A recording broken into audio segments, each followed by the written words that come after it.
You are not a bad mom or parent. You are not all of those negative things you say about yourself or what others may say about you. But you are tired and in need of assistance. It's time to assemble your coven so that you can raise those strong, powerful, and capable children we all love.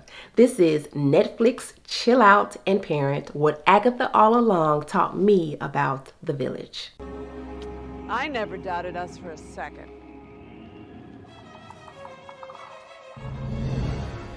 For all the Marvel and superhero fans out there, this is not a nerd out fandom deep dive. We're not looking into Easter eggs. I'm specifically going to talk about Agatha and her journey with Nicholas and with Billy and how it relates to our parenting struggles. In this video, we're going to look at 6 key topics: assemble the village, expand the village, breaking negative patterns, pruning the village, what to do when you are alone, and there is a bonus, so make sure you stay to the end. There is a reason the saying, "It takes a village to raise a child," rings true in almost every culture. Now, don't get me wrong, you are a strong, capable person. You can do it on your own.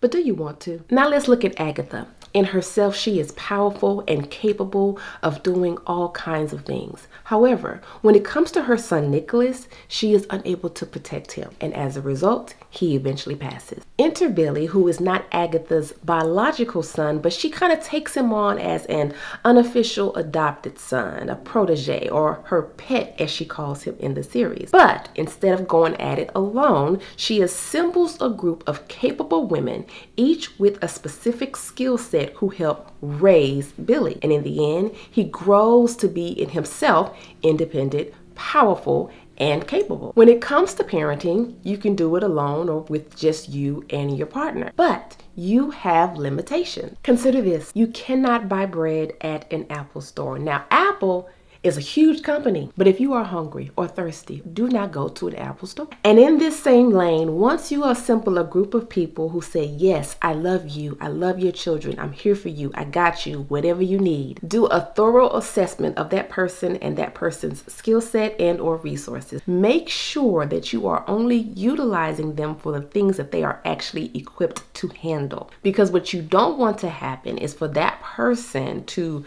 slowly pull back, to stop answering your calls because they themselves are burnt out. Don't go to Jen for protection. That's Alice's job. In the matter of assembling your village, recognize that first you definitely need one. Assess your own skills and capacity. Understand your weaknesses and assemble individuals with skills who can help pick up that slack. And do not burn out the members of your village. Only tap into the skills and the resources that they themselves possess. Your village is not just your friends and family. And thank goodness, because everyone does not have that type of support. 1, your pediatrician. Yes, they get paid to do a job, but they can also be a great asset to you and to your family. Find a pediatrician who will advocate for you and for your children. Barbers and beauticians throughout time have become great counselors and unofficial unks and TTs. Also consider teachers and school counselors. Now, these people can't babysit for you, but have conversations with them. You just never know what types of resources they have access to, who they know, or what programs they can get you and or your child into. But speaking of babysitting, there are programs like Mom's Night Out or after school activities where the child can be enriched while you get a much needed break. And that leads to self-care. Your therapist, yes, your own personal therapist can be a member of your village. Not that they have any direct contact with your child, but that's someone you can talk to. You can unload all of your burdens, if only for an hour. Because when you put your oxygen mask on first, you're then able to assist your child with theirs. Taking care of you is taking care of your children. There are nonprofit organizations giving away money. They want to give you money that you never have to pay back so that you can then pay for therapy for your children, speech therapy, occupational therapy. Oftentimes we don't consider that these entities or individuals can be members of our village, but they can and they should be. When you realize there are people in your life and in your child's life who have volunteered to be there, who want to be there, who you paid to be there, you could take a deep breath and say, okay, we can do this. I want to turn my focus just a little bit on Alice. Now, Alice is a character in Agatha All Along who was plagued by a family curse. Throughout her entire life, there was nothing that she can do to face it or break it. In this scene, we see all of the members come together. They are literally a band, each one with a different instrument and each one singing in a different key, giving Alice the courage and the boldness to not only face that thing that's been plaguing her family for generations, but to also break it. Assess the negative patterns in your child's life. Assemble your bandmates together. Face those negative patterns so that you can break those negative patterns. But what does that mean practically? It means not ignoring those things. It means facing those things. It means talking about those things. And it means getting specialized help, so that our children can go on to not only survive, but thrive, free from all the negative patterns that have plagued both sides of their family. From WandaVision and from Agatha All Along, we see that Agatha has a very tumultuous relationship with her mother. Let's just call it what it is. It's very emotionally abusive and toxic. I mean, in this scene, we literally see Agatha being haunted by her mother. And unfortunately, Alice pays for it in the end. Removing toxic friends and family is not only beneficial for you, but also beneficial for your children, because those individuals will eventually affect your children,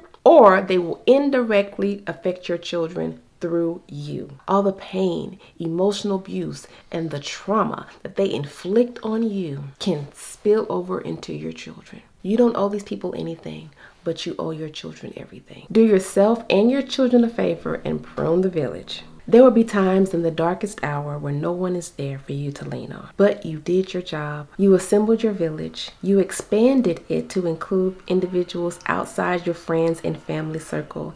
You have pruned it, and you face your challenges head on. And without even realizing it, you have collected a wealth of resources and skills that you now have at your disposal. In this scene, we see Agatha fight for her life and for Billy's life by using all of the tricks she's learned from the other women in her coven. In the middle of the night, when your child is sick and your nurse friend is not there or the pediatrician is not on call, you don't have to panic. You remember exactly what they told you to do the last time. Or when your child is struggling in some matter, you remember exactly what the therapist said to do in this situation, or what wisdom the barber passed on while he sat in his chair. Because you have assembled a village around your child, you have unintentionally gained a new set of skills and have enlarged your own capacity as a parent. And here is the bonus, which I think is the most important key point. At the end of the parenting road, can you face your children? After Agatha fights with death and passes, she becomes a ghost. The first thing she does is appear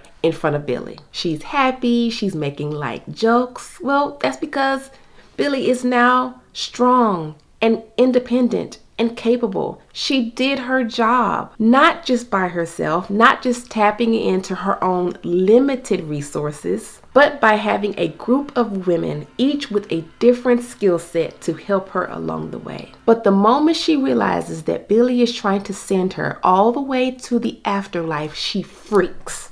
And what does she say? Why are you still here? Why won't you just die? Because I can't face him! She can't face Nicholas. Who knows why she can't face him? But the point is, she's not able to face her own child after centuries have passed. The final takeaway is that once you assemble a village of people who can assist, love, and pour into your children, once you get to the end of the parenting road, you can look them in the face knowing that you did your job. Thank you so much for watching. And just in case, yes, I would love to be a member of your village. Be sure to subscribe to the channel and watch this next video right over here.